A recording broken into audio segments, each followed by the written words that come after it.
for attending Racing for Recovery Support Group meeting. Do we have anybody that's here for their first time? Awesome.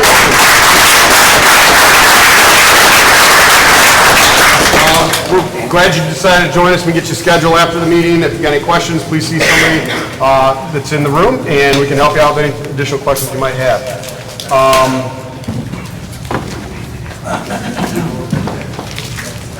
Brent Dustin, you got support group meeting guidelines. We'll go ahead and read those.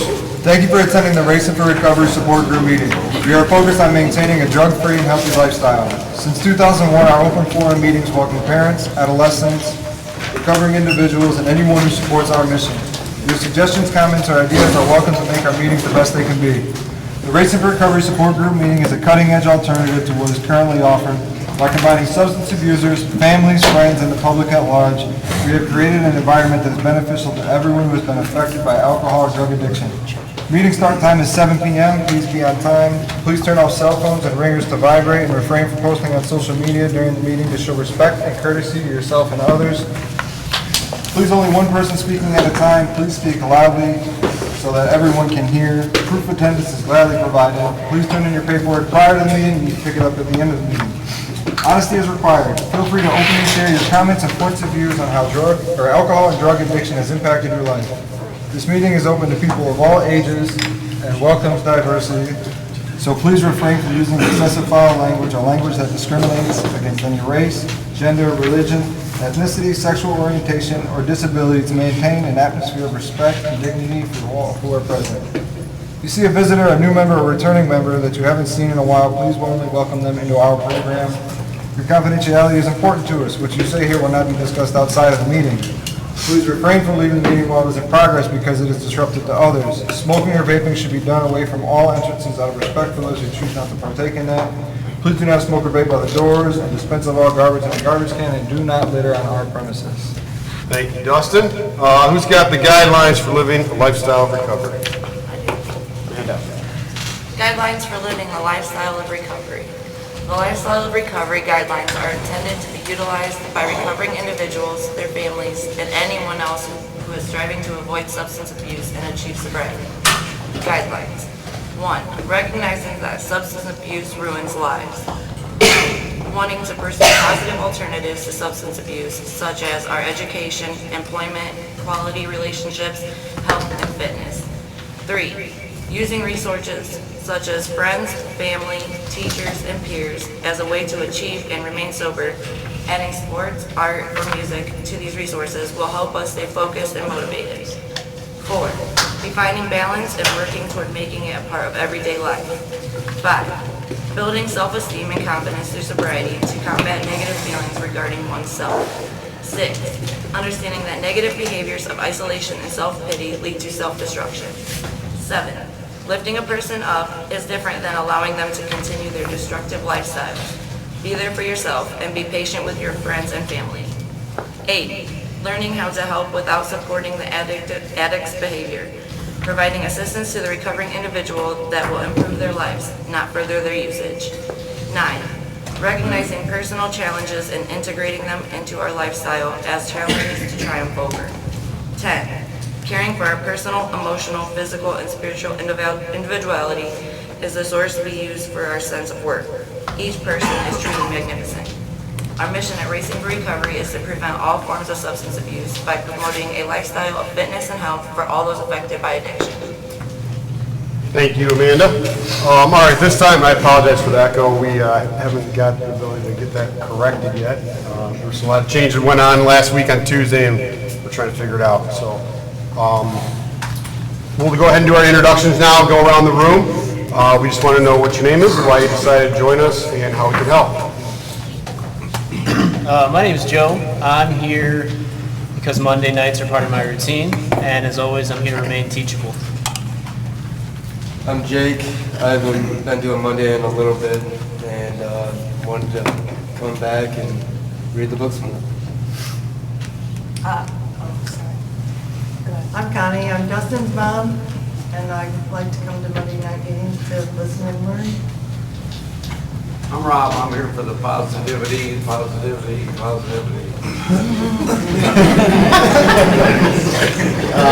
Sam, I don't know how to back that up. I'm here to start the week on some good vibes. I'm Heather and I come here to heal. Hi, I'm Alicia. James, I'm here to listen. Hi, I'm Joe. I come here to learn and see all my friends. Name's Eric, and I keep coming back to the band. I'm Patrick, and I'm here because it's part of my routine. I like to come around here because it keeps me positive and pushing in the right direction. And there's a lot of good stuff in this book. I'm Mike. I'm here to just be me. I'm Chris, I'm here for positivity and peer support. I'm Derek. I started off with Soul Core, and now I'm implementing more of this spiritual aspect into my speech. I'm Ann. I'm here. The more Mondays I have stacked up, the closer I get to making progress towards reading with my daughter.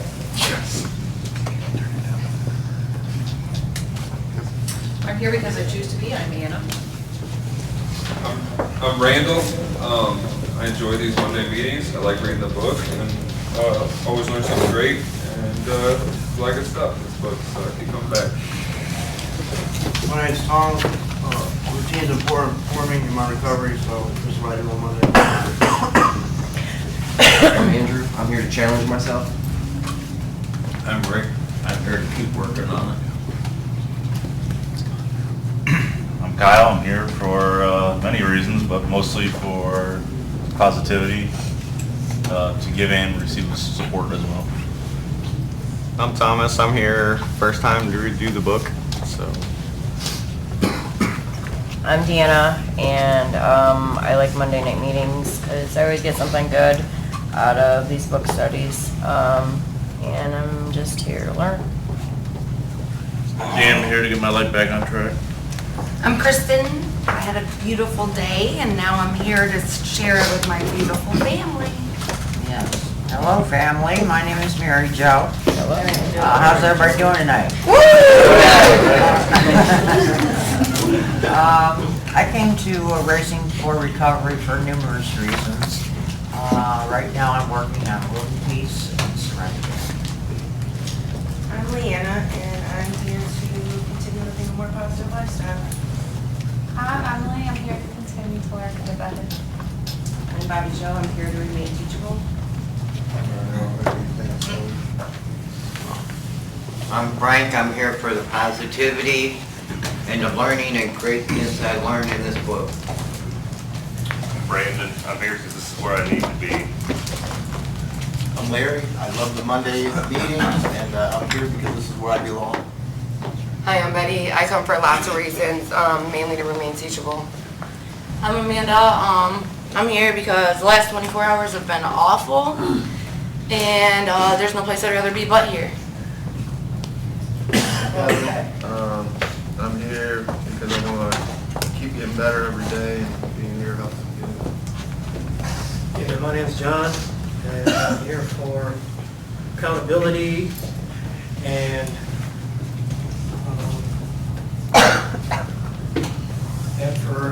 it's a good habit. It's a good habit to have. I'm Michael, I'm here because I believe in the program. Jose, I'm here to learn. I'm DJ, and I'm here to learn. John, I'm here to take one more step on my journey. Beth, I'm here because we had the greatest day, and I want to take a break from moving. I'm Kat. I'm here for the positivity, to see old friends, new friends, and to give support.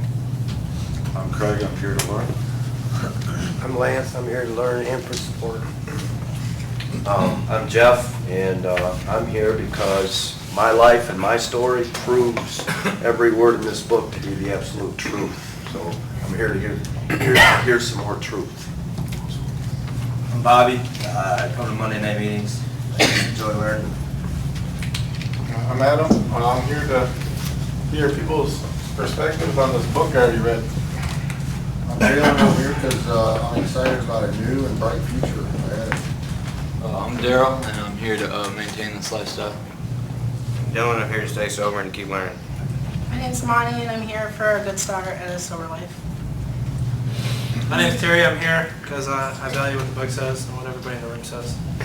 I'm Mike, I'm here for the positive and pure sport. I'm Brandon, I'm here because today my life matters. I'm here to support Mike. I'm Mike. I'm here because it's part of the routine of being here. I'm happy to be here. I'm Jason. I'm here because I deserve to be here. And being teachable, right-sized, and trudge forward. I'm Darlene. I really was never a reader, so I only completed one other book, and that was called The Courage to Heal. And this is going to be the second book that I complete, so this one. I'm Sean, I'm here to learn. I'm Desiree, and I'm here to learn. I'm Brittany, and I'm here because I'm not doing so hot, and I intend on making my 100 days tomorrow. I'm Tara. I'm here for new beginnings. My name's John. I'm here to learn a new way of life, and this is where I need to be. I'm Megan. I'm here because I had an awesome morning, I had an awesome afternoon, and now we're going to make an awesome night with this meeting. My name is Jeremy Danielski. This is my 4th day in lodging, and I was afforded the opportunity to be here, or to get the choice to be here. And by doing that, I'm able to embrace a different way to try to maintain my sobriety, a different way than I've actually ever done. So I'm fortunate. My name is Dustin. I'm here to support Christy and keep a healthy lifestyle together. I'm Christy. I'm here to learn for sport. I'm Anthony, and I agree with Kristen. It was a beautiful day, and I always look forward to seeing my friends when I come here. And I hear there's a lot of good stuff in this book, so I love hearing people's perspectives and learning. I'm Sarah. I just love being here with all you guys. I just know that all of us, we all have something positive to offer, and in this meeting in particular, I always hear something inspirational, and a lot of it's because there's a lot of good stuff in this book. I'm Tara, and I'm here to stay on the right track. I'm Candace, and life is not a big math problem, so I really want to learn how to not treat it like one. I'm Brittany, and I'm here for the good vibes. I'm Sydney. I love this meeting because I reference this book so much. Mine's really fun part. And I've learned that I might not be perfect, but I'm awesome. My name's Kurt. I'm here because I need help to change. I'm Josh, I'm here to continue to grow towards the goals I have set in my life.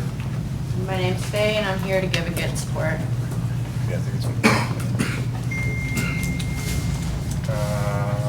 There we go. My name is Dustin, and after an excellent holiday weekend, I can't think of a better way to start off my meeting. I couldn't agree more with what most people said here.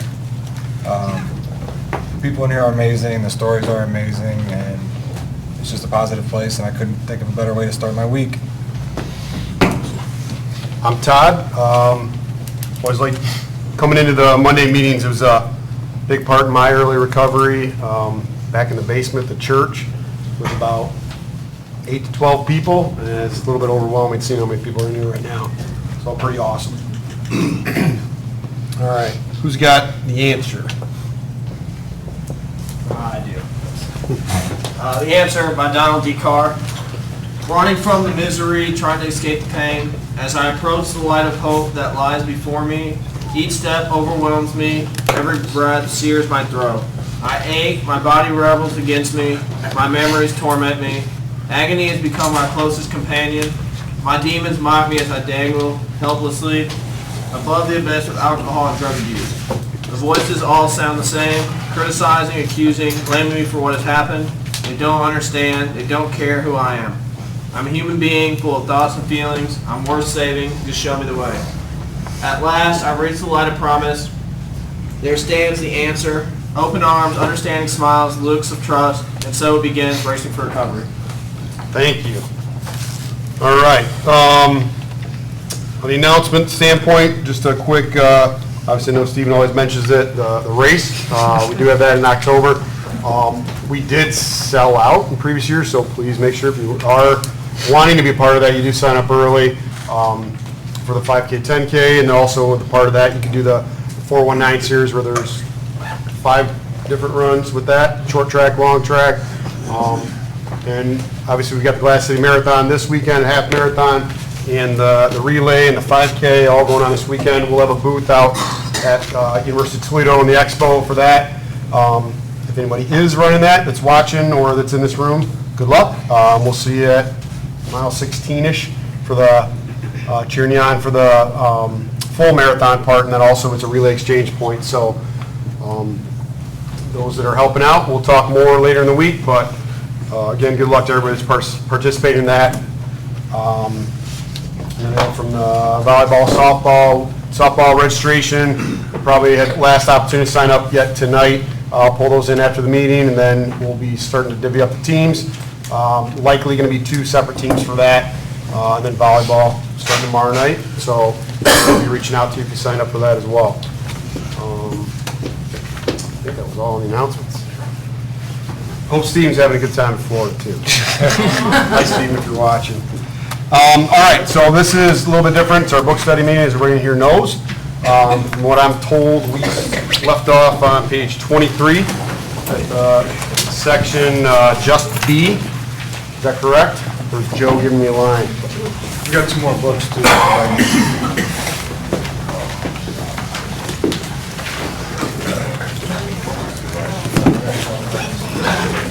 Any volunteers to read from the page 23, just B?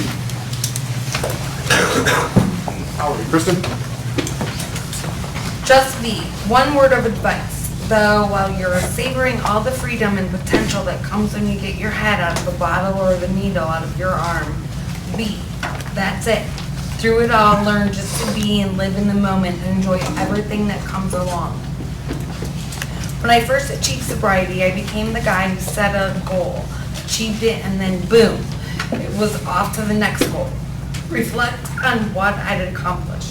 Look at what I've learned. Screw that, I have another race to train for. But then I realized that I really had substituted Ironman for my previous addiction. That was when I had the heart attack, false alarm, and understood that my life was anything but balanced and holistic. So I took a step back. Now I appreciate that I'm a constant work in progress, and that what I've done and what I'm doing is just as important as what's coming up. I slow down. I take the time to appreciate the incredible moments, like when I crossed the finish line of a race, hurting and exhausted, but feeling like $1,000,000. I relish the knowledge of where I was a few years ago and where I'm today. With 2 books, 2 films, a driving practice, and a community of friends all facing the journey together. Now I enjoy the goal I just reached, even as I plan for the next one. So my advice to you as you look for positive alternatives to abuse is to slow down and smell those roses. Don't get so caught up in recapturing what you've lost and that you forget to appreciate what you have right now. It's almost like you need to develop 2 parallel minds. One that focuses your attention on the here and now so that you can take it in for the wonder of a sunset or a child's laugh, and another that propels you toward the next milestone, whether that's a diploma or a finish line. If you can accommodate your past, your present, and your future, you've made it a long way back to the you and that you should have been. Thank you, Kristen.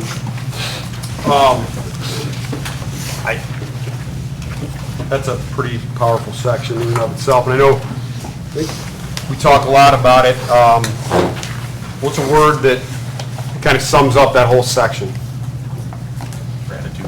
What's that? Gratitude. Very good. Gratitude. I think a lot of times, many of us, as we're working through the struggles that we've encounter because of our choices, and we start working through them, we fail to recognize or give ourselves credit for how much we've accomplished because we're still in the midst of all the problems. Had a conversation with somebody today that was feeling very overwhelmed with some things. And I related back to several months ago in a position they were in and started communicating all the changes that have happened between then and now. And as started saying them, I mean, I was extremely impressed with the changes as well as the person. And I think that's directly reflective of what this is talking about. And I'm hoping that there's some other people that can relate to that in here, whether you're early in sobriety or you've got a month or two or maybe several years. Anybody relate to that section?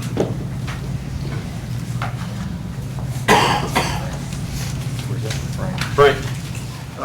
On page 24, there's a part I got outlined there really caught my attention. It says, don't get so caught up in recapturing what you've lost that you forget to appreciate what you have right now. And it's true.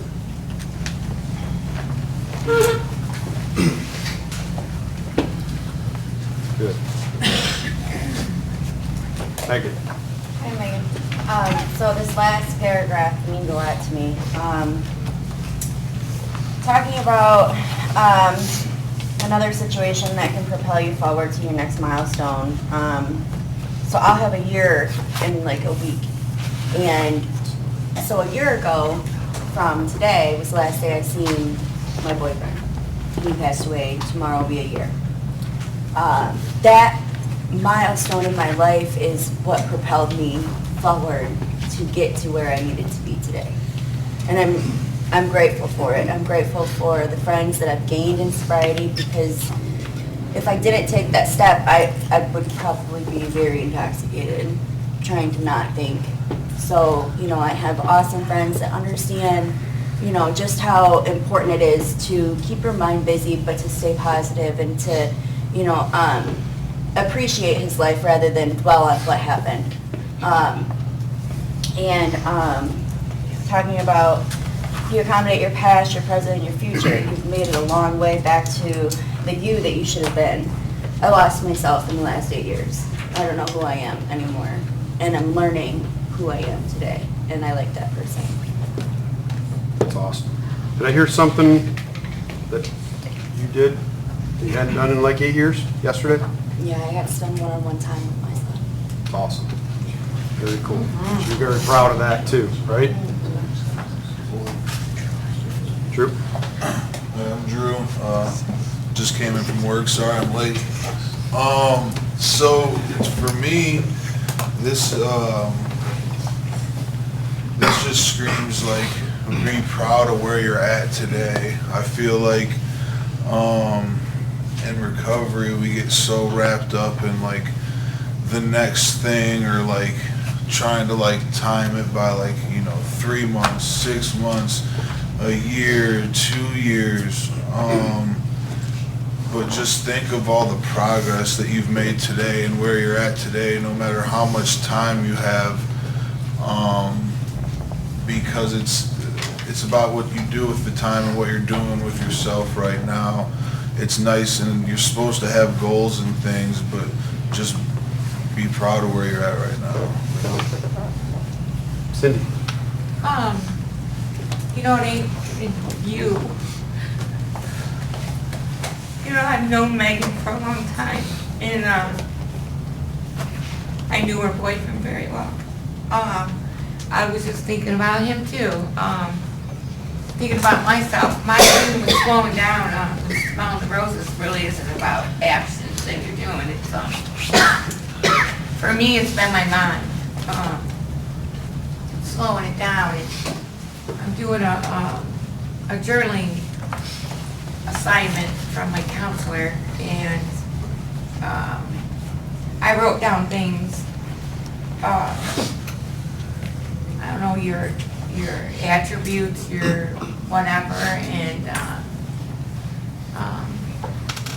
I I kept scribbling all this stuff down, My mind's just going crazy, and I'm like, dude, you really gotta slow down.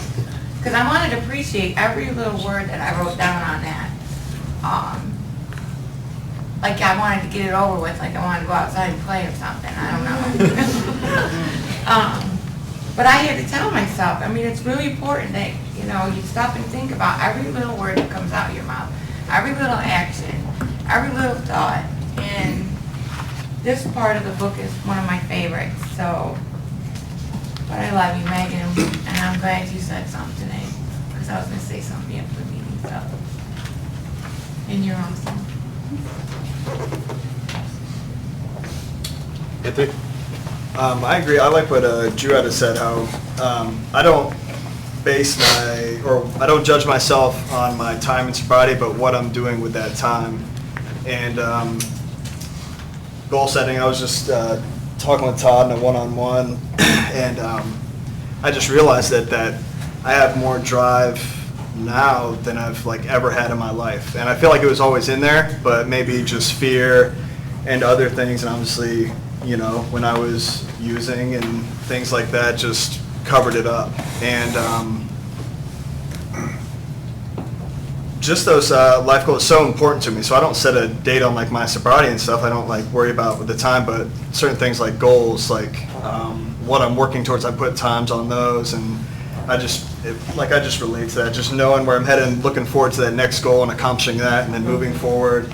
And you know, that's what all of us, and that's what we do here, is accomplishing goals in life, and you know, working on just doing better in life and not just staying sober. That's, I guess, what I'm trying to say.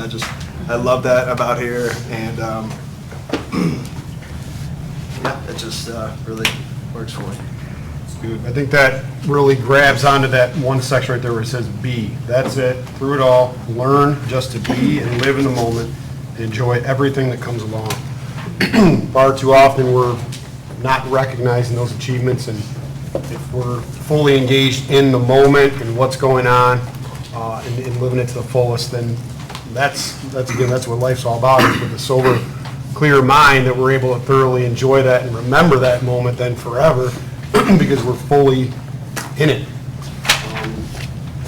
That goes a long way, whether it's reliving jokes from an experience that you had with somebody and you're laughing, and just recreating that and having that same laughter. It's pretty awesome to have experiences like that. Amanda. So as I said when I introduced myself, I had a pretty rough 24 hours. But today, me and Betty actually were sitting on the porch swing, and we were both like sitting, like slouched down, heads up, and we were looking at the clouds, and I started dying laughing. I was like, "You see that?" I think I said a dog or something in the clouds, and she goes, "No, it's a bunny. Look at it a little bit bigger." And we just kept like going on and on about all the clouds, and like I was like, man, this is almost like, it's silly, but being like going through what I went through, to just be sitting there listening to kids laughing, feeling the breeze, laughing about the clouds, like I'll remember that forever, just because I was sober and I had a support person there that has been there through all this 24 hours and it just felt amazing. I thought about all the things I was grateful for, and I was like, man, some of them I've taken for granted, but today, no. Jason. I can really relate to the setting up goals and achieving them, setting up goals and achieving them. And I've always felt like I'm never satisfied. So I'm always reaching for the next thing, and I'm scurrying, reaching. I pass over everything, never in the moment, absolutely never in the moment. I can relate to the working on being in the moment. I'm thriving for that. It's fleeting for me, but I'm recognizing it now, and that's been the biggest difference, is recognizing it and realizing that life's a lot funner, a lot more enjoyable when I do slow down. I catch myself ramping up, and I gotta check myself, and like, hey, slow down, like, best 99 cents, man, squirt guns yesterday. My kids played all day with these 99-cent squirt guns, man, and they actually lasted all day, because, usually they don't. Buy $40 squirt gun, it's broken 3 hours, At least that's the way it goes in our house. But it was staying in the moment yesterday. I'm separated from my wife, and it's awkward feelings and awkward moments, and you know, and what I focus on too is focus on that child's laughter, watching my daughter smile, and you know, the things that not having an agenda, actually just being there with no other agenda is new for me. But it's something that I'm enjoying, but it takes practice. I mean, it does. I like to say, hey, I'm perfect at this shit, but I'm not, you know. I mean, I catch myself drifting off. I'm thinking about Sunday, Easter Sunday, and I'm thinking about work. You know, I said, what the hell, stop, dude. You know, leave that alone, you know. Left my phone in the car, because there will be people who will call you on Easter Sunday with no regards to anything but themselves, which is okay. I put myself in that position. But at the same time, it was like I left my phone in the car. I was able to stay in the moment, and I was able to compartmentalize my emotions and enjoy as much of yesterday as I could in my situation, which was nice. Awesome. Crystal. Talking about just being, this morning was an awesome IOP. We got to go to the park and we learned a little bit about each other. Some of us probably learned a lot. And Emily and I were on the swings, and we were just swinging. And I would not have done that sober before. I just enjoyed it. I would have been drunk, messing around. But it was just nice just to be and have fun and have real laughter.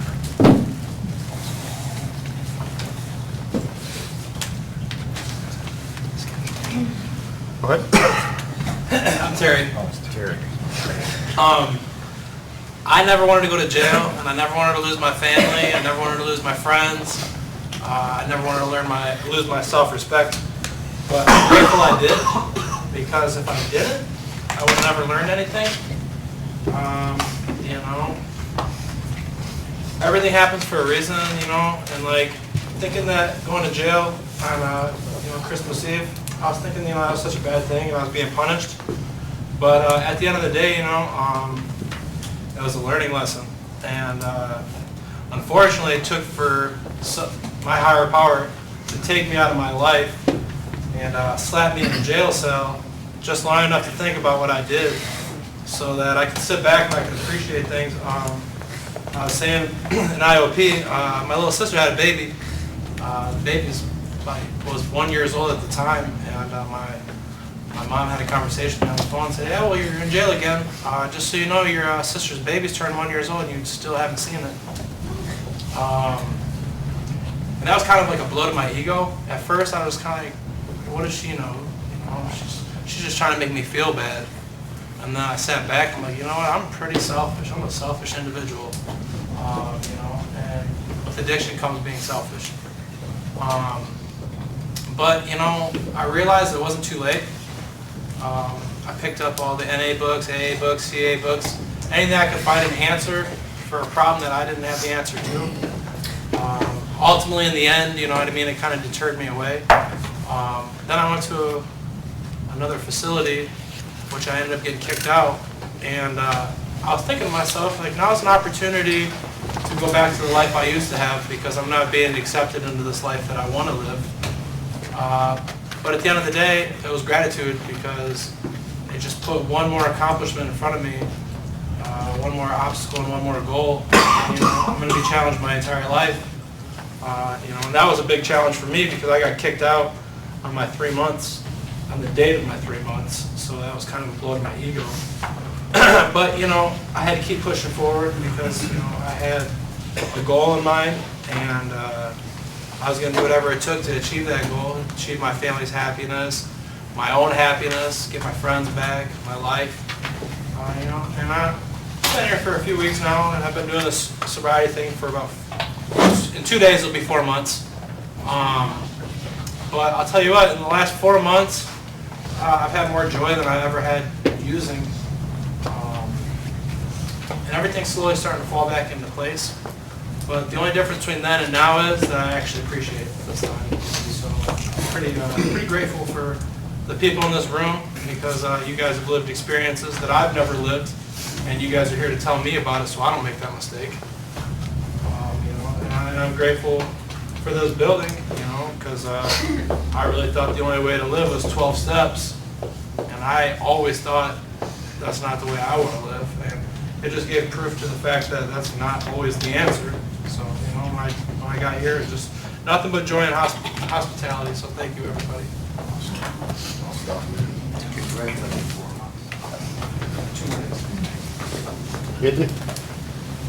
My name's Tom. Last night I went to Easter. I saw my family. I hadn't saw them in a long time.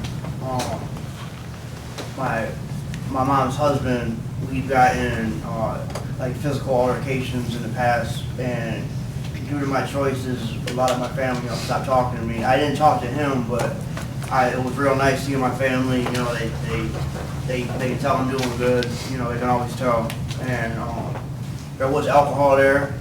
I'd like to say that it was very easy, but I had a moment. It turned out good. I had a moment where this first time beer was around me, all around me, and beer kind of does look good, but normally my brain, how it works, my brain remembers the good times.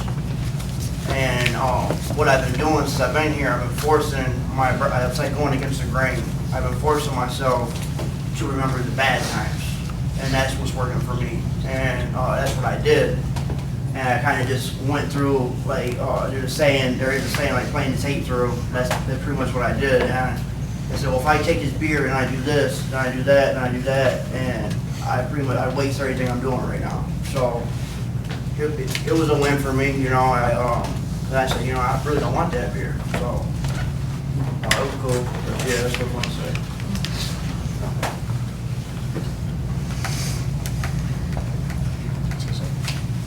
Yeah. There's some good stuff being said, man. I think gratitude is, it's a pretty powerful word for me. I struggled with my past for a long time. Like when Todd gave that example about the person he was talking to and they were struggling like that, and he reminded them where they're at today. I struggled. I let my past define who I was today, and I put myself in this like,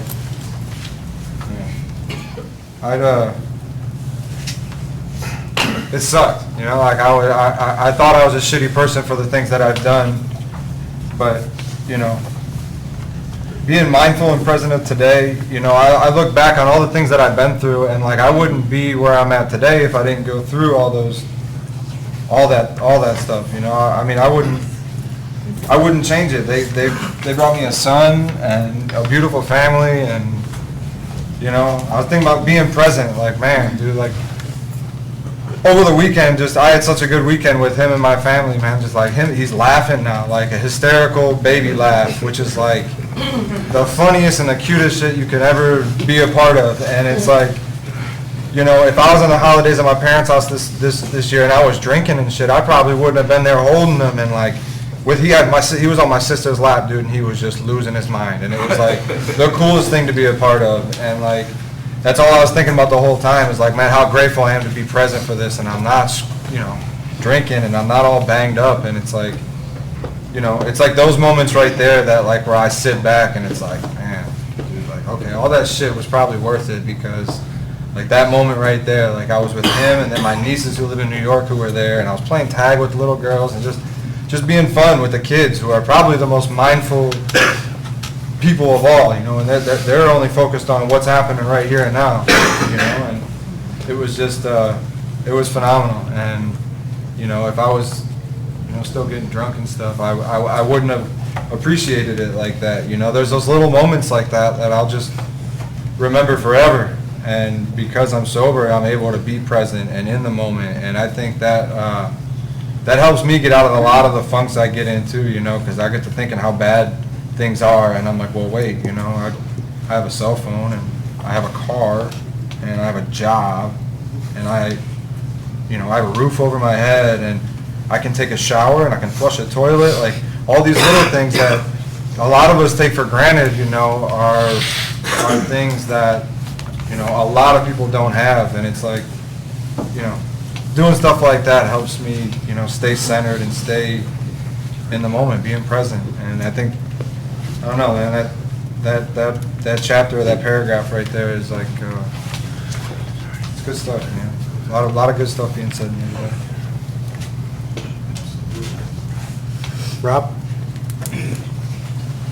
A lot of good stuff being said here tonight. My friend Andre is in rehab right now for a broken foot. He had some surgery on his neck and then last week fell in his backyard and broke his foot after he had surgery on his neck.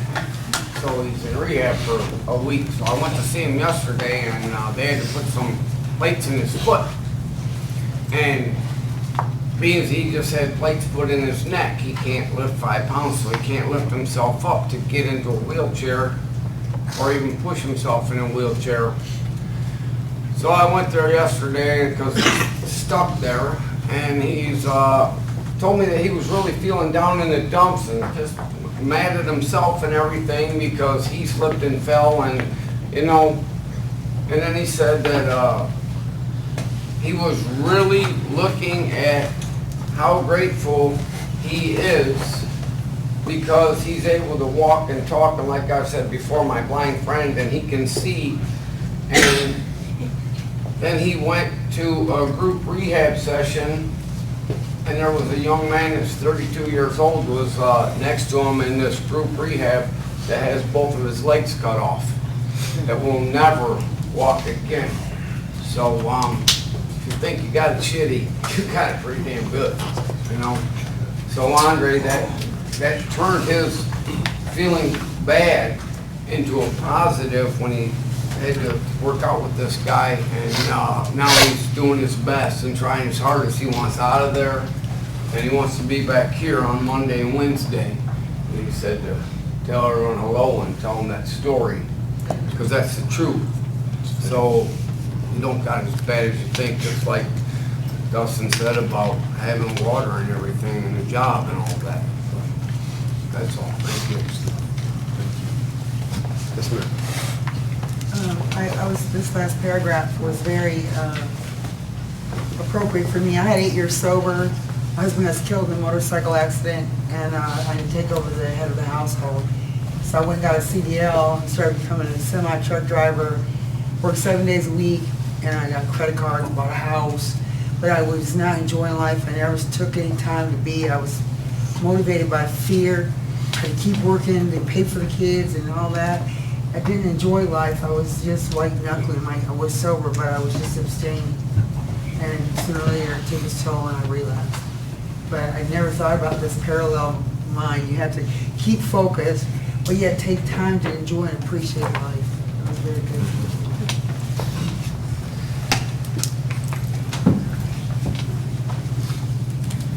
All right. Move on to the next chapter here, chapter 3. Any volunteers to read? Want to? If you'd like to, go ahead. I just want you to know that I really suck at Chapter 3, rely on friends, family, teachers, and peers. There might not be angels, but there are people who might as well be angels. David Foster Wallace. That's an amazing sentence right there. Humility is hard. If you're in recovery. You have to endure the mistrust and anger that come at you from the people in your life, because you weren't the only one hurt by your addiction. They were hurt, and they need you, and you need them. Here, you do it.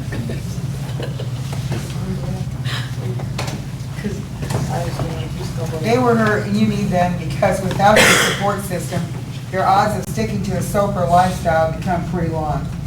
I've been able to abstain my Racing for Recovery lifestyle because I've had the help and love of friends, family, teachers, and counselors. They have either shown me the way or supported me as I found my own way. but I had to earn back their trust, and so will you. Doing that means two things. Number one, sucking it up and being humble, and number two, shutting up and letting how you live do the talking.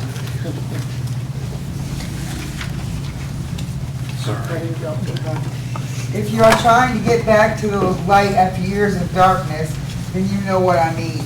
When you allow drugs or booze to make you a different person, you wound the people in your life. It takes time to get them back on your side. And words are worthless because you probably lied to their faces when you were using. That's what addicts do. I did it. When you get sober and you're trying to piece together those relationships, a little humility goes a long way. A lot of the humility is better because some people who love you are going to withhold their love for a while. They're going to want you to hurt like they hurt, and you're going to have to sit there and grit your teeth and take it. Remember, you chose to use, and you chose to inflict agony on the people that loved you. But if you can give up alcohol or drugs when you're tough enough to let the people in your life express their anger, find your humility and accept it. In my experience, there are three things that will keep you going and not using. When the only thing you can do is stand strong and take the anger, resentment, mistrust that come your way. Number one, humility. Number two, empathy. And number three, gratitude. Thank you. All right. Great 3 words we talk about a lot, right? Anybody on this, beginning of this section, a couple hands. So this last weekend was a holiday weekend. And I had to practice some humility because I have hurt people in my family that aren't ready to forgive me. And I have to accept that. So instead of just showing up and doing what I wanted to do and, you know, going in there loud and I'm here, I'm sober, so accept it for what it is, you know, I stayed away because there's a fine line between like humility and respecting yourself enough to allow other people to heal. And just because I'm healing right now doesn't mean that they're healed all the way.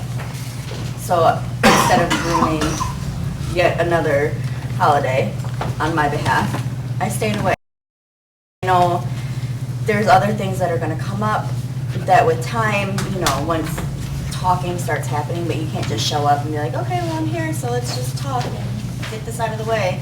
Because I don't feel like I've hurt them physically, but emotionally, you know, I've hurt my parents, so then my sisters feel territorial over them, and they are hurt by the fact that I've hurt my parents the way that I have. And I have to accept that. So. Brittany? I, this weekend, definitely had my nice big dose of humility. Like Megan was saying, it's holiday weekend. Actually, it's the first holiday that's come up since my dad had to carry me out to, you know, truck Christmas time, you know. I decided to stay away this holiday just because I know that, I mean, they wanted me there. You know, they wanted me there. In fact, I got some pretty bad backlash from not being there, but I didn't feel that I was quite ready, knowing that, you know, tempers flare around these times, and I had already started going through something pretty stressful on Friday, so adding that to Saturday and to Sunday, and I knew that I was going to end up backlashing out at people, and I didn't want to do that. But at the same time, I did start isolating too. But I've had some people just flat out tell me, you know, this is what you did to me, and it's probably the biggest and most jagged pill I've ever had to swallow is this dose of humility that I'm getting this week and this last weekend. It's definitely knocked me through a loop this weekend. Still feeling it today, but in the long run, I think I'm going to be grateful for it because I definitely don't like the way it's making me feel right now. So I don't want to do that again. So I empathize that that's what I did and how they feel. I'm taking a big dose of humility by shutting up and listening to it, swallowing it down. And I'm actually grateful that they're telling me that, so I can move forward and work on it. Did I hear you say you were creeping up on 100 days? Tomorrow. Tomorrow. That's awesome. Keep it up.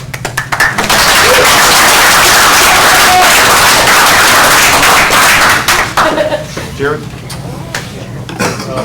If I look at the word humility like objectively, I guess just speaking for myself, like it's something I literally have to practice in like a very conscious way. Because humility for me has never been something that has been easy. And I think that's because I have a lot of like insecurities, you know, so I've always like put out this front, you know, this like alpha dog, bravado shit. You know, entering into this, like humility was one of those things I was like, I actually want to actually consciously like try to practice that. I still struggle with it. So that word humility that comes up so much in sobriety, but it's like always been something I struggle with so much. Because, you know, I've been in environments because of my drug use that humility doesn't work, you know what I mean? In prison, you can't really be humble, you know what I mean? And I've put myself in situations because of my drug use that have made it hard for me to practice humility. So I'm really like actually trying to make a conscious effort. And I guess I'm saying that too, so like if people see me being a prick, like hopefully they can check me a little bit. And people explain me that are close to me, I think humility would probably be the farthest thing from their mind. So I think one of my goals this time is to change that. So That's good. Humility is a tough one. It's been around race recovery for a few years now, and you know, almost 3 years we've been out here at the building and seen obviously a lot of people that have done awesome in their recovery. And we've seen some things that don't go so well.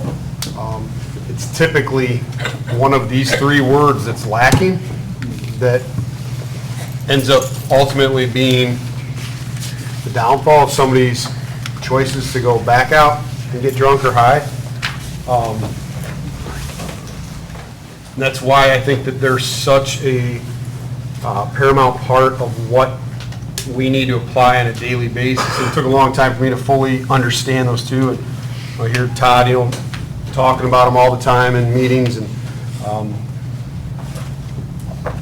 but being more, I guess, ingrained in the book and going through that process a couple years ago was really where it sunk in. And we'll get into all these. I'm not even going to go down this path yet tonight because each one of these is a paragraph that could probably be a meeting in and of itself, the next couple paragraphs we have here. But again, I think a big point, and that's why this book study is awesome, because it allows us to really dive deep into each of these. I know in different sessions in IOP and things like that, even in one-on-ones, that these 3 words come up a lot. And if we are able to apply all 3 of these every single day, good things can continue to happen in our lives. And I love that, you know, hearing Jeremy saying, putting some accountability out there to his peers and everybody in here to say, hey, if you don't see me exhibiting this, call me out. A lot bigger than me, so I'm a little nervous about saying it. If you're not, but I will try to do that. stop beating with my ego. See, this is the problem. But it's important too, because like you said, it's frustrating when you see somebody not applying them that early in sobriety they may have been, because again, that can lead down a very dangerous path. And I'll look at the author of this book, Todd,